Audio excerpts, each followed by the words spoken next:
Querido caminante, hoy no vengo a ofrecerte un mapa, ni rutas seguras, ni listas de lo imprescindible.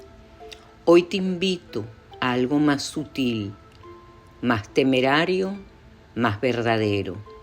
Te invito a perderte, a caminar sin brújula, a entregarte a eso que solo se revela cuando no lo buscas, a dejarte guiar por lo invisible, por lo que no se anuncia en vitrinas ni se promociona en redes, pero que te espera en silencio detrás de un portón sin nombre en la curva de una calle que nunca habías tomado. Hay ciudades que no se recorren con los pies, sino con el alma. Calles que no aparecen en los planos, pero que existen para quien sabe ver. Déjame contarte algunas veces en que me rendí a una errancia y las ciudades me recompensaron con joyas secretas. En Nueva York, una ciudad que suele gritar más que susurrar, iba caminando sin rumbo por Park Avenue. Era otoño y las hojas crujían bajo mis pasos. Me detuve frente a un edificio casi mudo, sobrio, de Park Avenue Armory, una antigua armería reconvertida en centro de arte vanguardista. Un aviso discreto en la entrada anunciaba: Antígona, dirección Satoshi Miyagi, compañía japonesa. Nada más. Nadie me la había recomendado, ningún algoritmo me la mostró, pero algo en mí sabía y entré. El escenario era un estanque, 18,000 galones de agua inmóvil y sobre su superficie figuras en túnicas blancas. Los actores no caminaban, flotaban, como si atravesaran el río Estigia, ese umbral entre la vida y la muerte. En medio de la escena, una barca, silenciosa, inevitable, y al timón una figura sombría, Caronte, el barquero de la mitología griega, aquel que conduce las almas de los muertos hasta la otra orilla. Las voces venían de un lado, los cuerpos de otro. Era el estilo de teatro conocido como No, donde el alma y el cuerpo se desdoblan y el tiempo se pliega como un origami de lo eterno. Antígona ya no era una mujer rebelde, era una sombra que clamaba desde el inframundo, una que aún quiere enterrar a sus muertos. Lo que viví no fue una obra, fue un tránsito, un umbral, y yo salí temblando. Caminé sin rumbo por Park Avenue, amparada por las sombras de la noche. No sé cuánto tiempo pasó. Tenía los ojos empañados y entonces me di cuenta, estaba llorando. No de tristeza, era otra cosa. Era ese temblor sagrado que aparece cuando algo profundo, arquetípico, ancestral, toca una fibra sin nombre. El síndrome de Stendhal, dicen, pero esto era más. Era una herida dulce, una grieta en el tiempo, como si por unos minutos el alma hubiese sido mirada desde otro plano. Y todo ello me hizo evocar una frase de Nietzsche que nunca tuvo tanta vida como entonces. La vida solo se justifica como fenómeno estético. Y entonces, mientras el cuerpo caminaba, recordé París, una ciudad que también sabe susurrar cuando uno se deja perder, no para encontrar respuestas, sino para dejarse sorprender. Una tarde, sin rumbo fijo, llegué a una tienda distinta a cualquier otra. Todo el piso estaba cubierto de zapatos, no en vitrinas, no organizado, casi como si hubiesen llovido desde algún cuento. Me acerqué a uno que me hechizó. El vendedor me miró con una media sonrisa. Aquí no se pregunta por talla. Aquí, como en el cuento de Cenicienta, es el zapato el que elige a quién le calza. Probé uno de terciopelo marrón con una borla de seda y me quedaba perfecto, como si me hubiese creado un duende encantado. Me lo llevé y lo conservo desde entonces, no como un objeto utilitario, sino como un símbolo. Cada vez que lo veo, me recuerda que hay cosas que no se buscan y sin embargo nos encuentran.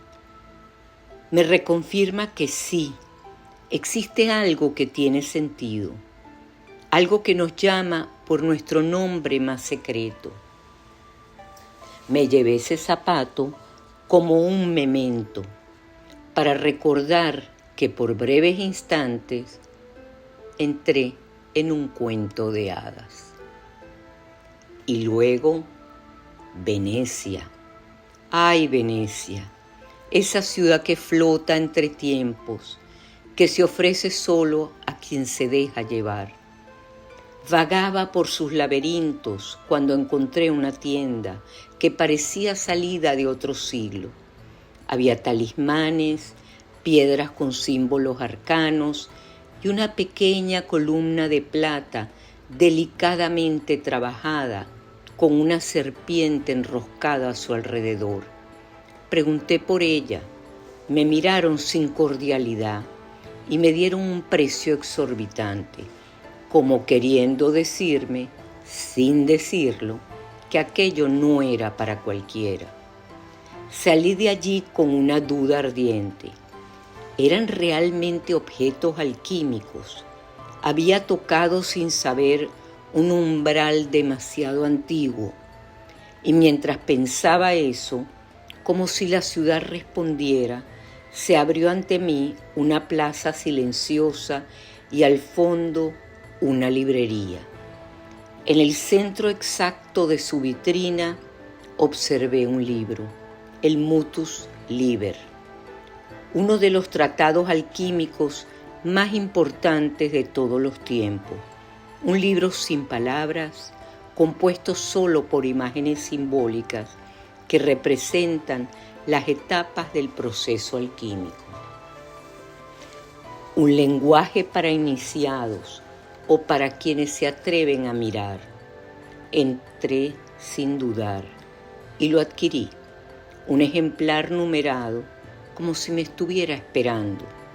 Y mientras avanzaba con el libro bajo el brazo, el aire salado del Adriático acariciando mis pensamientos, llegué hasta la Piazza San Marco y allí, como una señal final, un cartel que colgaba en lo alto de la plaza como una confirmación del misterio, en el que se leía Exposición de magia, alquimia, ciencia del 400 al 700 en la Biblioteca Nacional Marciana del Museo Correr. Todo cobraba sentido, o mejor dicho, todo vibraba con un sentido que no necesitaba explicación. Estaba inmersa en una atmósfera alquímica y la ciudad me lo susurraba en símbolo. Todo esto, todos esos pasos dados bajo lunas distintas, en ciudades que hablan lenguas secretas, conspiró en mi interior, para que años después naciera mi novela gótica alquímica titulada A través del espejo de las 100 lunas. Un libro que no hubiese sido escrito sin estos desvíos, sin estos encuentros inexplicables, sin que estos momentos en los que el misterio se encarna. Y es ahora que puedo decirlo, querido caminante, ese gesto de deambular sin propósito, de dejarse llevar por lo que no se anuncia, tiene un nombre: el flâner. Baudelaire fue quien lo nombró con reverencia.